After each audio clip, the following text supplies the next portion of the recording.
Co-animatrice sur D8 dans Le Grand 8, mon invité va faire le grand saut en ayant sa propre émission sur la mode dès le 3 mars avec Projet Fashion.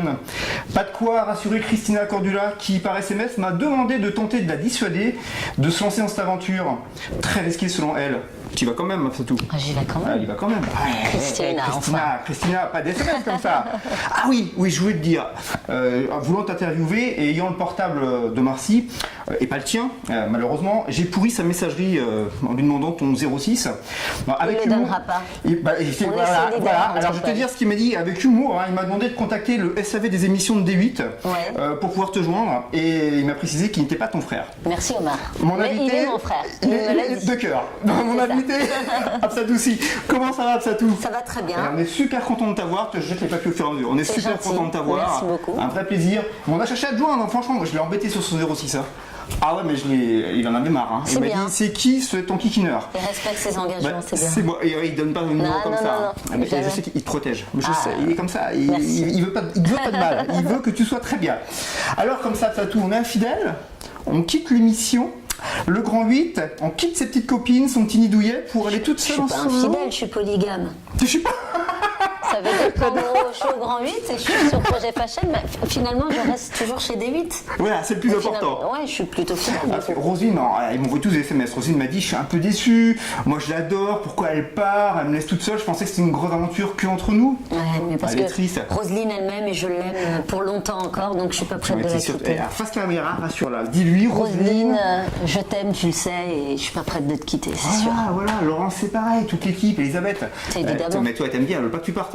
Ah. Elle veut pas que tu partes. Elle revient, elle est avec vous, vous inquiétez pas. Je lui ai dit en off tout à l'heure, reste avec elle. Elles sont très tristes. Il a tenté de m'enlever, mais il a trop d'énergie pour moi. Oui. Je peux pas. Lucky Luke. Alors, nouvelle émission, on en parlait tout à l'heure, Projet Fashion. Il y a aussi Caroline Iturbide qui va avoir une émission qui s'appelle Adam recherche Eve. Exactement. Moi, ça fait longtemps que je recherche Eve, pas Adam, je vous rassure. Une émission de dating qui sera en prime et toi, tu seras en deuxième partie de soirée. Question des internautes et un peu la mienne, est-ce que t'es pas trop triste de ton seconde partie de soirée, même si c'est déjà fantastique? Alors, fallait commencer par ça. D'abord, c'est déjà fantastique pour moi d'avoir ma propre émission au bout de 3 ans vrai. de télévision, c'est quand même pas beaucoup. C'est incroyable. Caroline Iturbide est une femme que j'aime profondément et que j'adore. Donc, évidemment, je suis ravie de partager ce challenge avec elle parce qu'en finalement, on est toutes les deux en prime, on partage cette case et je suis sur la deuxième partie de prime, ce qui est un honneur, quoi qu'il arrive. Complètement. Donc, non, j'espère que l'émission de Caroline va cartonner, elle le mérite. Pour que toi, c'est un concept très intéressant. Ouais. Et nous, on espère en tout cas fortement que de toute façon, les gens seront au rendez-vous. Mais le concept déjà, pour l'instant, plaît. Ouais. Et voilà, je suis assez sereine et de toute façon, c'est que du bon pour moi. que du bonheur. Elle prend tout. Sur D8, de toute façon, mais t'es super bien sur D8. Merci. Non mais franchement, tu te sens bien? Je me sens bien chez D8 et on me fait me sentir bien, donc c'est pas mal. Ouais, on t'apprécie beaucoup. Parce que c'est vrai, tu l'as dit, ça fait que 3 ans que tu es là. T'as déjà une émission en seconde partie de soirée. C'est super rapide. C'est super rapide. C'est une bonne nouvelle, c'est un challenge, c'est pas évident. Donc on va y aller mollo, et on va pas prendre la grosse tête en se disant non, je veux tout de suite. Ça n'aura jamais la grosse tête. Non, mais voilà, de ne pas vouloir tout de suite. Et puis comme on dit, même en deuxième partie de prime, c'est top. Bien sûr, tout le monde prendrait. Moi je prends aussi, mais personne ne veut de moi, c'est pas grave. C'est vrai. Non, personne ne veut de moi, mais c'est pas grave. Moi j'aime tout le monde quand même. Moi je sais pourquoi, parce que je suis mauvais. Est-ce que tu aurais aimé animer l'émission de Caroline par exemple? Ça aurait été ton truc, toi? Juste pour le bonheur d'aller partager ces paysages incroyables avec de beaux mâles et de belles femelles, de beaux gens. Je trouve de toute façon que c'est un super défi, c'est un nouveau challenge, c'est une nouvelle émission. Moi j'aime bien tout ça. J'ai pas de problème avec la nudité. C'est flouté. C'est flouté. C'est flouté, mais Caroline a tout vu. C'est vrai, je me demande pourquoi ils nous ont pas pris tous les deux d'ailleurs dans cette émission pour faire les candidats. Là, il y a une erreur de casting. Enfin, si la production veut nous appeler, j'ai postulé. Ils m'ont dit non, c'est pas la peine. Faut repartir vous muscler et faire du sport. C'est ce qu'ils m'ont dit, c'est pour ça qu'ils m'ont pas pris. Et Nora a un peu taclé l'émission dans Touche pas mon poste. On a dit que c'était un petit peu. Alors, c'est vrai que D8 pour ça être une chaîne fantastique, on peut dire ce qu'on veut. Et ça, c'est vrai que c'est fantastique dans le monde de la télé. Est-ce que toi, t'es un petit peu d'accord avec ce qu'elle dit ou pas? Moi, je suis pas du tout d'accord avec ce que dit Nora. Et Nora, ça va chauffer dans les couloirs. Joue son rôle dans TPMP, c'est-à-dire de donner son avis sur les différentes émissions. Ouais. Là, pour le coup, je trouve qu'elle y a été un peu dure. Je pense que Nora n'a aucun problème avec la nudité et qu'il n'y a pas de raison d'être comme ça, effrayée par un concept qui est novateur, mais qui n'a rien de vulgaire. Donc, non, je suis pas du tout d'accord avec Nora, mais c'est pas la première fois. Vous vous embrassez quand même, je le sais, dans les couloirs. Vous aimez bien de toute façon. Est-ce que tes collègues du Grand 8, elles t'ont conseillé pour l'émission, qui est, on le rappelle, ta première émission en solo, Projet Fashion? Est-ce qu'elles t'ont donné des petits conseils ou est-ce que toi t'es allé les voir pour ça? Laurence, elle me chouchoute beaucoup, donc évidemment elle m'a donné des conseils, elle m'a posé des questions et elle m'a envoyé des SMS pour me soutenir. Sérieux? Évidemment, ouais. C'est ma Laurence, c'est toujours comme ça. Qu'est-ce que t'as eu? No stress, vas-y et sois comme tu es dans le Grand 8. Sérieux? Voilà, ouais. Et t'as réussi à le faire? J'ai essayé. J'adore. Je suis pas une fille stressée de nature, mais c'est vrai que dans le challenge, il y a quand même un peu d'enjeu, donc j'ai écouté ses conseils. Ouais. Ouais. Je découvre un peu le stress avec ces grosses émissions là. Ces grosses émissions. La grosse différence par rapport au fait d'être co-animatrice sur le Grand 8 et le fait d'avoir sa propre émission, elle se situe où la grosse différence? C'est mener la barre toute seule en fait? Le Grand 8, c'est une émission de bande. Je suis entourée de femmes avec une expérience télévisuelle absolument incroyable. Ouais. Donc j'apprends tous les jours. Là, j'étais entourée d'une équipe qu'on ne voyait pas forcément, mais qui m'accompagnait pour que j'évolue tous les jours. Exact. Vous verrez qu'entre le premier épisode et ceux d'après, on sent qu'on m'a coaché aussi. Je découvre, mais non, c'était. Il n'y a pas de différence à la fin, si ce n'est que dans le Grand 8, c'est un talk show, donc on réagit sur l'actualité, tout est spontané, etc. Là, c'est un autre job quand même. Ouais. Et le plus gros défi pour toi, c'était quoi? En fait, c'était quoi? D'être seul face caméra, ça a été de gérer. Vous êtes 4 dans le jury, il faut quand même le dire. Il faut que chacun trouve sa place, la prenne. Ça aussi, c'est une difficulté ou c'est une aide justement? D'abord, je suis pas dans le jury, moi. Oui, donc t'es pas dans le jury. Je suis pas dans le jury. J'anime l'émission, mais je suis pas dans le jury, donc je ne donne pas mon avis sur les créations, notamment des candidats. Mais c'est facile de prendre sa place parce qu'on me la donne finalement. Donc je suis à ma place et le jury est à sa place et on travaille ensemble. Donc non, il n'y a pas de souci. T'as un contrat sur l'émission? Est-ce que tu as des audiences à réaliser? Est-ce que tu as un contrat d'audience? On m'a mis aucune pression d'audience. D'abord, je pense que D8 lance ce sacré challenge qui est un programme aussi d'abord qui est très beau partout où il a été réalisé. Et ça vient des États-Unis. Voilà, ça vient de projet Renouer et Diclum aux États-Unis. Mais disons que c'est un nouveau challenge, donc on va tester. La mode à la télévision, il n'y en a pas pour l'instant. Ouais, c'est vrai. Donc en tout cas, de ce type de programme, il n'y en a pas. Donc ils vont tester, ils vont voir. Ils m'ont pas mis de pression du tout et je les remercie pour ça parce que c'est quand même stressant. Mais non, ça va aller, absolument, ça va aller. Déjà t'as un fidèle qui va regarder, c'est moi. Voilà, déjà, on est à 0,0001 au niveau des audiences, on a millimétrie. Déjà une réussite. Voilà, déjà une réussite. Donc, ça va, toi, il faut pas. Oui, t'as rencontré Diclum, en fait, qui est l'ex de Seal, en fait, le chanteur. Est-ce que tu l'as rencontré? Je sais que t'adores l'émission. J'adore l'émission, j'adore le format américain. Je n'ai pas eu l'occasion de rencontrer encore Diclum, mais bon, les choses ne font que commencer. Quand on en sera à la 12e saison, quand même, peut-être qu'on la rencontrera. Ça va se faire. Est-ce que tu es allé vers D8 pour cette émission? Est-ce que c'est toi qui l'as proposé ou est-ce que c'est une proposition de la chaîne? La chaîne avait ce programme en tête et ils me l'ont proposé et j'ai accepté tout de suite. Donc, ouais, ils ont pensé à moi. Ils ont pensé à toi par rapport à l'antériorité que tu as dans le monde de la mode. Voilà, on sait que tu as été chef d'entreprise, tu as eu une entreprise esthétique, tu as une entreprise de mode qui s'appelle... Anticode, la marque Anticode. Ouais. Voilà. Mais évidemment, c'est le cocktail de tout ce que j'ai fait qui les a intéressés parce que je connaissais le monde de la mode, en même temps je faisais de la télévision, donc non, je suis très contente qu'ils aient pensé à moi. Je suis pas mannequin, je fais pas 1m75. T'es pas mannequin, mais excuse-moi, tout à l'heure je te regarde, moi j'ai les yeux qui brillent, je sais pas si t'es pas mannequin en tout cas. Ma femme va être contente. T'as été bluffé par des candidats en fait. Est-ce qu'il y a le Absatoussi, la mode? Le wow! T'es sympa avec moi. Non mais c'est vrai. Évidemment, ils ont tous en tout cas un vrai potentiel et je pense qu'il y a vraiment des pépites dans les candidats. Mais vous en jugerez par vous-même, mais je pense que les filles, si elles pouvaient acheter les robes qui ont été réalisées, je pense qu'ils seraient déjà en rupture de stock. Ils ont un talent fou, indéniable. Et puis d'épisode en épisode, on est à chaque fois bluffé par ce qu'ils arrivent à... c'est évident.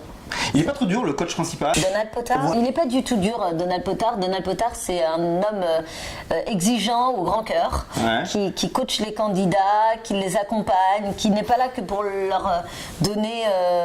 il donne des conseils, il est dur parfois et c'est nécessaire, mais toujours dans la justesse et toujours dans le respect. Donc c'est pas quelqu'un qui est là juste parce qu'il y a les caméras et qui va devenir méchant, c'est pas lui. Il n'est pas méchant, Donald. Et le résultat final de l'émission, est-ce que c'est celui que tu espérais?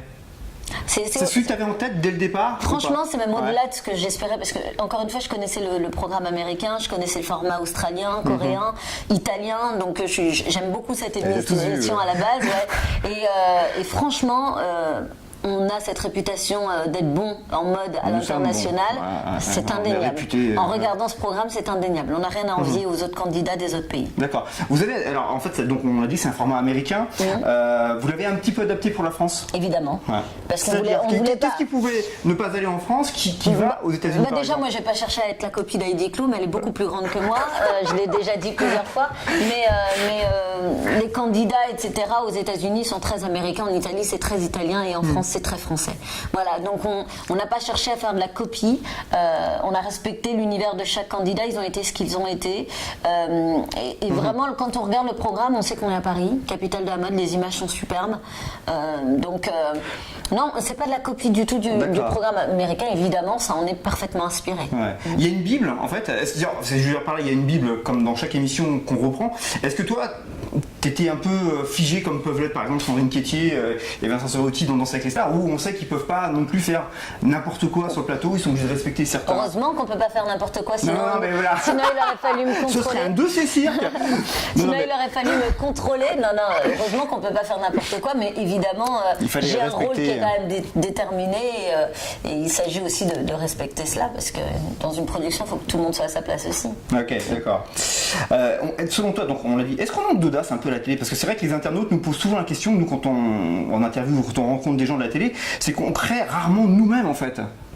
Est-ce qu'on manque d'audace? Je ne suis pas sûre, parce que étant sur une chaîne comme D8, je ne peux pas dire ça. D8 est une chaîne qui a pris des risques depuis son début, qui a osé lancer des programmes que d'autres n'ont pas osé lancer. Je sais que je fais très corporate, mais c'est vraiment ce que je pense, sinon je ne serais pas chez D8, parce que je ne fais pas de la télé juste pour faire de la télé, je fais de la télé ici parce que je m'y plais aussi. Et voilà, ils ont du culot, ils sont audacieux, donc je pense qu'on ne peut pas reprocher ça à D8. Après, l'idée de créer, quand il y a des choses qui marchent et qui peuvent être adaptées, pourquoi toujours créer? C'est comme dans la création d'entreprise. On pense toujours qu'il faut créer un truc qui n'a jamais été créé, c'est faux. On peut aussi prendre des choses qui existaient, les améliorer et les adapter. D'accord. Tu proposes des fois, toi, à la chaîne, des concepts, des idées, ou pas du tout? C'est pas il y a peu d'animateurs qui le font. J'en suis pas encore là. J'ai des idées, mais je les propose aujourd'hui au Grand 8 et on le fait dans le Grand 8, évidemment, donc c'est déjà bien. Alors, Ara Aprikian, en fait, tu sais que dans Touche pas mon poste, souvent, il se fait défoncer son bureau dans l'émission.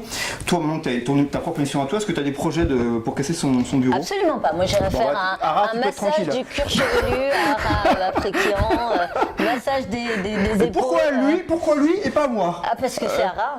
Et Ara, on peut rien, de toute façon, on peut rien contre Ara. Non, on peut rien contre Ara. Absolument rien. On t'a découvert sur M6 Inventeur 2012. Inventeur 2012, voilà. Comment t'es arrivé sur D8? Comment ça s'est fait? J'ai reçu un appel de Laurence Ferrari un jour qui m'avait vu sur M6 et qui m'a proposé de rejoindre la bande, et j'ai trouvé ça génial. Et j'ai été très honorée de recevoir un appel de cette femme que j'admire beaucoup. Voilà. Donc, ça se passe super bien entre vous dans le Ça se passe bien, c'est une bande. Donc parfois il y a des. Je suis sûr, dis-moi la vérité, Fatou. Je suis sûr qu'il y a des sujets brûlants, on sent que vous êtes passionné sur certains sujets. Je suis sûr que ça continue dans les coulisses des fois, entre vous. Évidemment. Et ça commence avant d'ailleurs le plateau, parce qu'on prépare quand même les émissions. Mais bien sûr. Non, ça continue aussi après, et tant mieux, parce que nous sommes des femmes engagées, nous sommes des femmes qui croyons dans ce qu'on dit. C'est pas du pipou ce qu'on fait au Grand 8, on donne notre avis, on est libre de le donner, donc évidemment ça continue ensuite. À titre perso, combien de temps pour toi de préparation pour le début de chaque jour? C'est pas fixe, parce que quelquefois on va devoir aller voir une pièce de théâtre, quelquefois on va devoir lire un livre. Moi je lis pas aussi vite que Roselyne, donc je prends le temps de lire le livre, donc franchement c'est totalement aléatoire, mais disons que je bosse 2 heures le soir plus le matin avant l'émission. D'accord. On sait un petit happening. Est-ce qu'il y a une personnalité du showbiz, des médias que tu adores pour son travail, mais qui ne le sait pas encore? Ou pour ce qu'il est? Philippe Labro. Philippe Labro est un homme pour sa culture, que j'aime beaucoup, qui qui est ultra intelligent, très intéressant, très posé, qui m'a donné mes premiers conseils, et qui a fait partie de ceux qui m'ont donné mes premiers conseils quand j'ai démarré la télé. Ouais, il était assis à côté de moi, il m'a donné quelques conseils, et voilà, et j'ai eu immédiatement beaucoup d'admiration pour cet homme, d'une humilité incroyable. D'accord. Quelle émission de télé tu ne veux surtout pas rater? Le Grand 8. Ah non! Je peux pas rater, sinon ça ne peut pas marcher. Allez, non. Hormis le Grand 8. Hormis le Grand 8. Allez, super corporate. En ce moment, c'est Nouvelle Star. Je peux pas rater Nouvelle Star. Ah oui, évidemment. Benjamin Castaldi, Nouvelle Star. Et si je sors de l'aspect corporate, c'est clairement un rendez-vous en terre inconnue. Ah oui, d'accord. J'adore ce moment de vie incroyable, ouais. Ouais, c'est vrai que humainement, c'est une super émission, super concept. Pour le coup, inventé par des Français, puisque c'est Fabien Copez. Qu'on invente des choses. Ouais, qu'on invente. Bah ouais, moi j'ai rien dit, moi, mais c'est vrai que voilà, là, on a la preuve. Okay. Je vais donner des adjectifs concernant tes collègues du Grand 8, et tu trouves à qui ça appartient. Le fort caractère. Audrey Pulvar. Gagné, bravo. La femme solide, forte, tenace. Ça pourrait être Laurence comme ça pourrait être Roselyne. Je suis d'accord, c'est vrai. C'est vrai, moi j'ai marqué Laurence Ferrari parce que c'est le plus de réponses qu'on a eu, mais je vais dans ton sens. Bon, là je suis sûr que tu vas trouver tout de suite. La bonne vivante. Roselyne Bachelot. Évidemment. Alors, l'image de Roselyne, j'adore. Évidemment. La douce avec de l'humour, celle qui est tout en douceur. Elisabeth. Ouais, exact. Ouais. Et pour toi, tu mettrais quoi? C'est pas facile, hein? Non, c'est dur quand on parle de ça. La déjantée un peu. La déjantée, ouais, aux côtés de Roselyne.